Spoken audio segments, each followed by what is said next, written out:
Assalamualaikum warahmatullahi wabarakatuh. Waalaikumsalam warahmatullahi wabarakatuh. Alhamdulillahirabbil alamin, hamdan wa syukranillah, amma ba'du. Allahumma sholli ala Muhammad wa ala ali Muhammad. Ya, berjumpa lagi dengan kami dari tim Explore Majenang. Ya, di sini setelah hadir Abah Ilmi. Assalamualaikum Waalaikumsalam warahmatullahi wabarakatuh. Semoga sehat selalu ya. Amin, amin, amin. Semoga kita dan sahabat juga pada sehat di rumah. Ya, amin. Ya. Kali ini kita akan membahas tentang bagaimana sih tips untuk tidak mudah lapar dan haus ya.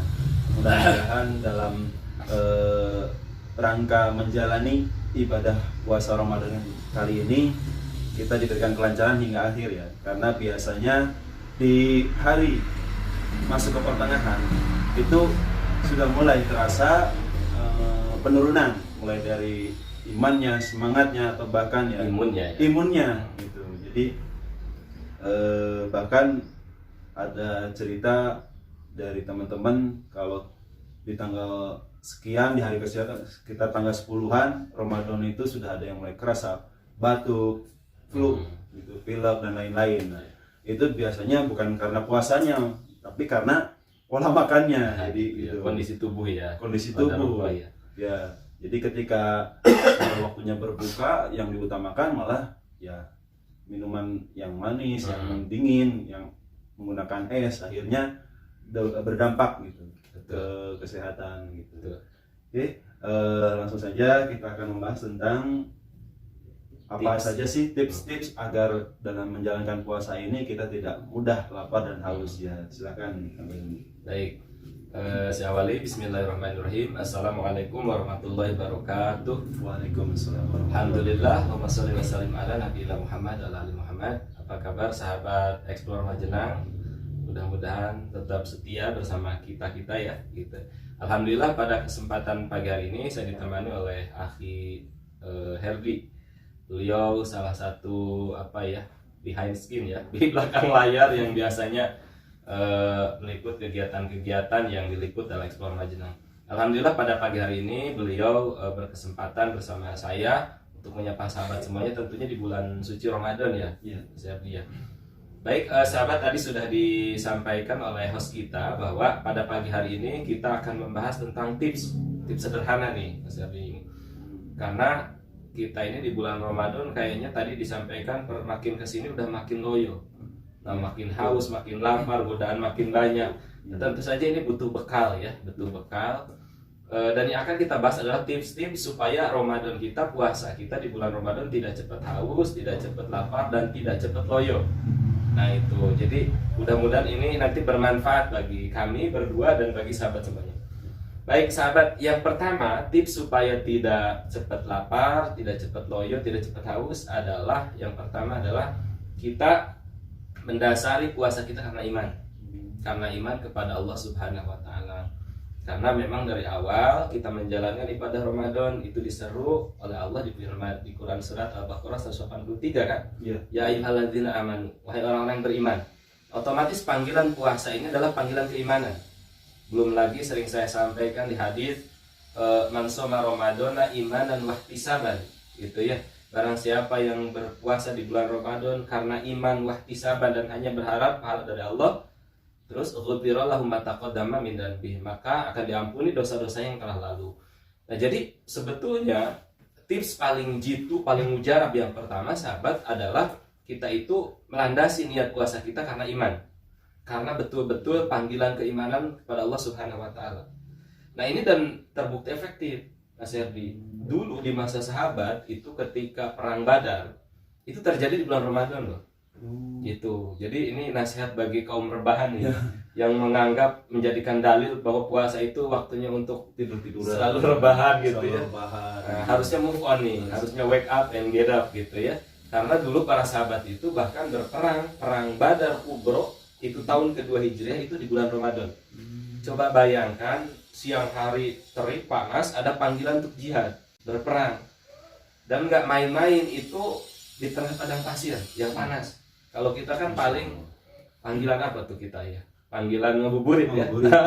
Belum ada hayal jihad ya, belum ya gitu. Tapi intinya Ramadan ini adalah bulan tarbiyah, dan tips paling pertama supaya kita tidak cepat lapar, haus dan loyo dan lemah itu karena keimanan. Itu. Dan satu lagi, para ulama ketika menafsirkan atau memberikan pemahaman terkait iman dan wahtisaban, itu adalah orang ketika menjalani puasa karena keimanan dan wahtisaban itu akan terasa lebih singkat ketika berpuasa, akan terasa lebih nyaman dan lebih enjoy menjalani puasa itu, bukan beban. Itu menurut para ulama. Jadi kalau didasari sama iman itu, ketika sudah pertengahan zuhur itu nggak akan terbayang, waduh masih lama ya, maghrib masih lama gitu ya. Apalagi kalau udah ngeliatin jam terus, itu kayaknya makin lama ya. Jadi kalau sudah didasari sama iman, itu sudah terasa singkat satu hari itu mendekati waktu maghrib itu. Ya. Untuk selanjutnya Ustaz silakan. Baik, yang selanjutnya Mas Yari dan sahabat semua, tips berikutnya adalah mengakhirkan waktu sahur. Mengakhirkan waktu sahur karena kita itu berbeda dengan puasa Yahudi. Kalau Yahudi itu justru nanti berbukanya itu larut malam ya. Tapi kalau kita itu justru berbedanya itu sahur baiknya diakhirkan dan segera berbuka ketika sudah azan berkumandang gitu. Nah, jadi waktu sahurnya diakhirkan. Kenapa? Karena memang kalau dulu ya, kadang-kadang saya ingat waktu saya kecil itu di pedesaan itu kalau sahur itu jam 2:30. Jam 2, 2:30, atau bahkan istri saya pernah cerita katanya jam 12 malam, 12:30 mereka pada sahur terus pada tidur lagi. Akhirnya bangun-bangun 5:30 itu nanti udah lapar lagi gitu. Nah, jadi salah satu hikmah diakhirkannya waktu sahur, memang pertama waktu sahur adalah waktu yang mustajabah untuk berdoa. Jadi alangkah baiknya nanti setelah sahur ada beberapa menit kita berdoa ke Allah gitu ya, sambil nunggu waktu subuh. Hikmah yang kedua supaya kita itu tidak tidur lagi, karena khawatir kalau tidur lagi setelah sahur nanti subuhnya belas gitu ya, tidak berjamaah bagi laki-laki atau bagi ikhwan. Kemudian yang berikutnya, ketika mengakhirkan waktu sahur kita itu hanya menggeser makan sebetulnya. Yang makan biasanya jam 7 sarapan ditarik jam 4. Jam 4, idealnya jam 4 ya. Kalau kita misalkan azan subuh jam 5 ya jam 4 lah, atau jam 4:10 itu sahur. Nanti biar makan 10 menit, ada waktu 10 menit untuk bermunajat, berdoa sambil menunggu waktu subuh. Nah, dan ini pun tips mengakhirkan waktu sahur ini bisa untuk mengajari anak-anak, Mas Herdi. Jadi anak-anak itu kalau bisa, kalau masih kecil dikasih bahasanya itu bukan ayo sahur, tapi makannya digeser yuk dek, yang tadinya jam 7 digeser jam 4. Biar mereka tertarik untuk sahur. Karena anak-anak kan beban ya. Kalau nanti makannya kamu jam 4 gitu, ini sahur, ini nanti begini begitu, khawatirnya beban. Tetapi dek, sahur itu cuma menggeser posisi makan gitu. Jadi tips yang kedua, supaya tidak mudah cepat lapar, haus dan loyo, yaitu mengakhirkan waktu sahur. Itu Mas ya. Jadi itu ini salah satu edukasi juga buat parenting semua, parenting ya, bahwa dalam mengolah kata kita menyampaikan ke anak-anak kita itu agar tidak menjadi sebuah kewajiban yang memberatkan anak itu, beban gitu. Jadi bisa, ayo dek ya, untuk anak kita itu, ayo dek kita makannya yang biasanya jam 7 makannya ditarik, iya, maju lebih gitu. cepat jam 4 subuh gitu. Gitu.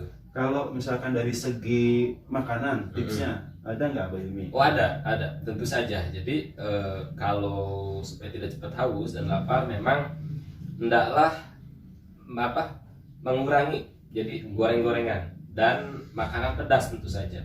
Karena apa? Karena gorengan dan makanan pedas itu kan panas ya, nanti akan memberikan efek yang panas di lambung.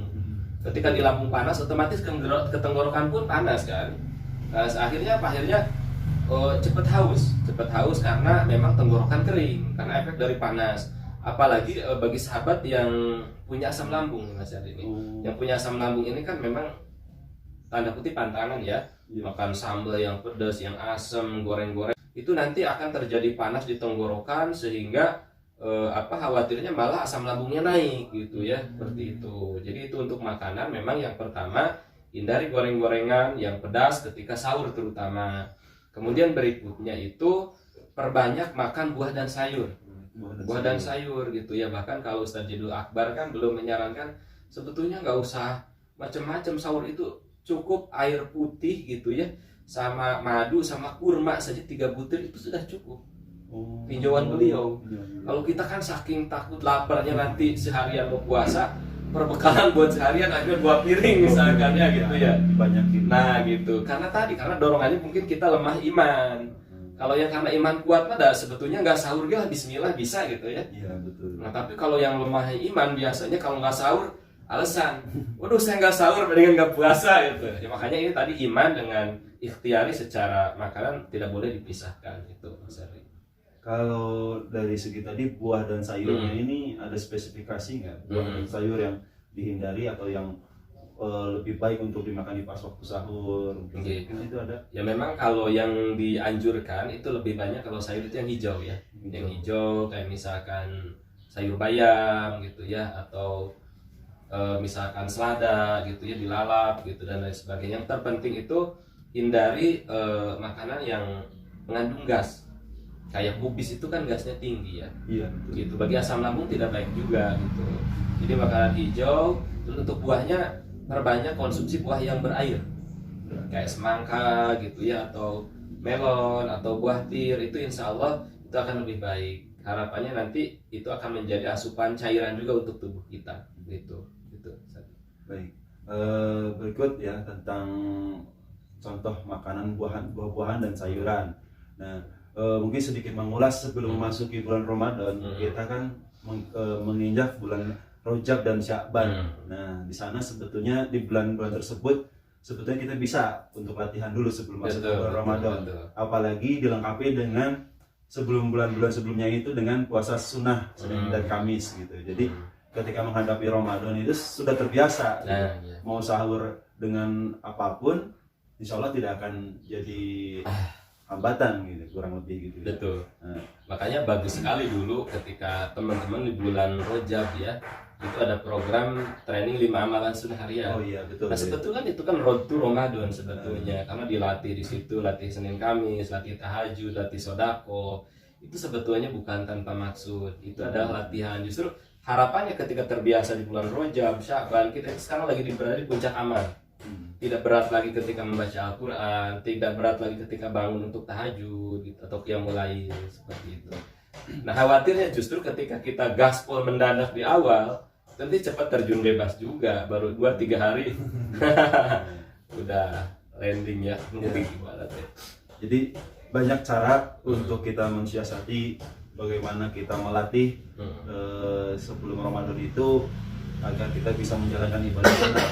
Ya, jadi seperti yang kemarin kita coba lakukan, yaitu kita membuat sebuah forum ya melalui medsos. Jadi namanya amalan sunnah ya, 5 amalan training 5 amalan sunnah. Jadi di dalamnya ada puasa sunnah, Senin dan Kamis, sholat duha dan lain-lain.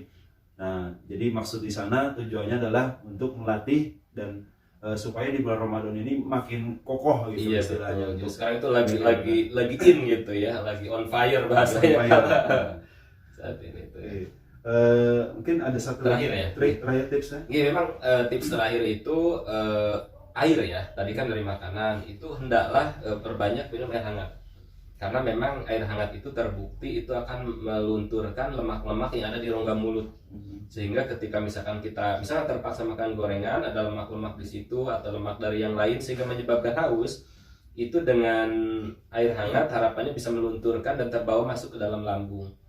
Gitu. Jadi baik begitupun di saluran pencernaan kita ya, air hangat itu insya Allah sangat menyehatkan daripada air dingin. Air dingin itu menurut penelitian kesehatan itu justru malah melemahkan imun. Melemahkan imun, kemudian kita itu tidak cepat merasa dahaga itu hilang kalau minum air dingin. Makanya orang yang sering banyak mengkonsumsi air dingin biasanya dia sering kegemukan dan lain sebagainya, mudah sakit gitu ya. Nah, memang jadi biasakanlah sahabat perbanyak mengkonsumsi minum air panas hangat. Syukur-syukur kalau punya stok madu di rumah. Gitu. Jadi air hangat dikasih 1 sendok madu gitu ya, diminum itu insya Allah lebih bermanfaat gitu Mas Ardi. Masya Allah ya. Jadi bisa menggunakan air hangat itu bisa membantu kita menahan dari tidak mudah cepat haus nantinya, ketimbang kita saat sahur ini memperbanyak air dingin ya. Karena biasa kalau namanya kita di rumah kita punya lemari dingin ya. Tuh, wah sepertinya enak ini. Nah, jadi ada korelasinya tadi antara menghindari makanan yang tidak mengandung pedas, terus tidak goreng-gorengan, supaya tidak memacu untuk meminum air dingin. Betul Jadi itu kalau korelasinya di ada situ. korelasinya di situ ya. Jadi kalau kita makan sayur, lauknya sayur ya, terus tidak pedas gitu, ditambah dengan minum air hangat. Kalau minum air hangatnya ini boleh teh atau air putih? Baiknya tuh air putih, Air putih, karena ya. kalau teh nanti kalau yang punya emah atau asam lambung bisa bermasalah juga. Oh, Gitu. Jadi air teh itu bisa pakai jahe ya atau madu. oh. Madu jahe itu untuk asam lambung tetap aman, tapi teh itu biasanya tajam, agak perih ke perut. Soalnya ya saya pribadi mengalami hal seperti itu. Ya. Bisa pengalaman. Satu lagi Mas Heri sebelum selesai, itu ada buah yang bagus yang memang di bulan lain itu jarang ada, tapi sering ada di bulan Ramadan. Apa itu? Timun suri. Timun suri. Timun suri itu masya Allah itu vitamin C-nya tinggi, terus ke perut itu adem. Dan di pasar itu banyak dan harganya biasanya murah, yang warna kuning dan lain sebagainya. Memang dari rasa tidak cukup manis, tetapi itu buah yang sangat bagus untuk dikonsumsi bulan Ramadan ini. Gitu. Ya, jadi memperbanyak buah-buahan ya, khususnya yang spesial di bulan Ramadan Betul, adalah vitamin C ya. timun suri, Timun suri ya, dan kurma dan tentunya. kurma, ya. Karena masya Allah kurma itu komplit sekali vitaminnya. Ya. vitaminnya ya, kurma ya. Yang penting jangan kurma hasil produksi Israel. Karena banyak juga serbuan ternyata Israel itu mengekspor mereka kurma, dan itu sudah ada warningnya, hati-hati kita jangan sampai mengkonsumsi kurma made in Israel seperti itu. Jadi satu pesan juga untuk kita lebih hati-hati, Betul, ya, kehati-hatian dalam memilih kurma ya. Kalau di pasar bisa saja tergiur dengan, oh ini ada kurma harganya murah, gitu misalkan, enak gitu. Nah kita harus hati-hati, Betul. harus lihat dulu itu produksi dari mana ya. Jangan-jangan dari musuh Islam, Dari- hasilnya untuk beli peluru dan membunuh kaum muslimin ya. Nah, itu yang kita harus hati-hati ya. Betul. Baik, itu tadi tips-tips agar kita tidak mudah lapar dan haus ya teman-teman sahabat Explore Majenang. Oke, sekian, terima kasih Abah Hilmi atas Baik, sama-sama. tips-tipsnya. Mas Adi, Ya, ya. mudah-mudahan kita berjumpa lagi di section selanjutnya. Baik. Ya. Baik sahabat, itu tadi insya Allah ke depan liputan kami ya dari Explore Majenang akan meliput seorang aktivis ya, yang tetap produktif di bulan Ramadan, dan dia mewakafkan dirinya untuk merawat, mengasuh anak-anak yatim Insya Allah. dan merawat ibunya ya, Ibundanya merawat ibundanya tercinta. tercinta. Jadi insya Allah kita akan meliput tentang beliau ya, Tokoh inspiratif. tokoh ya. inspiratif nanti ya. Dan bahkan yang saya dengar Mas Adi, mohon maaf, beliau katanya dulunya bekerja dan jabatannya sudah tinggi ya. Oh, masya Allah. Jadi jabatannya sudah tinggi dan rela meninggalkan jabatan tersebut demi anak-anak yatim dan demi ibunda tercinta. Nah tentunya ini nanti akan jadi power juga buat teman-teman ya, biar nggak jadi kaum rebahan terus, ya. Terutama kita juga nih. Betul. Jadi itu ya, nanti akan insya Allah kita akan meliput beliau, seorang aktivis tadi ya. Beliau sudah punya jabatan tinggi, tapi karena baktinya seorang anak kepada ibundanya, dia sampai berhenti dari pekerjaan dan lebih mengutamakan seorang ibu ya. Oke, terima kasih atas menonton. Stop lah. Terima kasih telah menonton. Jangan lupa subscribe biar nggak ketinggalan video berikutnya. Terima kasih atas perhatian sahabat semua. Jangan lupa dukung dan support channel ini agar kita akan memberikan terus inspirasi-inspirasi dan juga menebar solusi ya. Tentunya di wilayah Majenang, Kabupaten Cilacap ya. Jangan lupa like, komen, dan subscribe ya. Terima kasih Tentu saja. dan share ya. Kalau misalkan teman-teman menarik ini tayangan, bisa share ke teman-teman yang lain agar bisa melihat sisi lain dari banyaknya kehidupan yang ada di Majenang ini.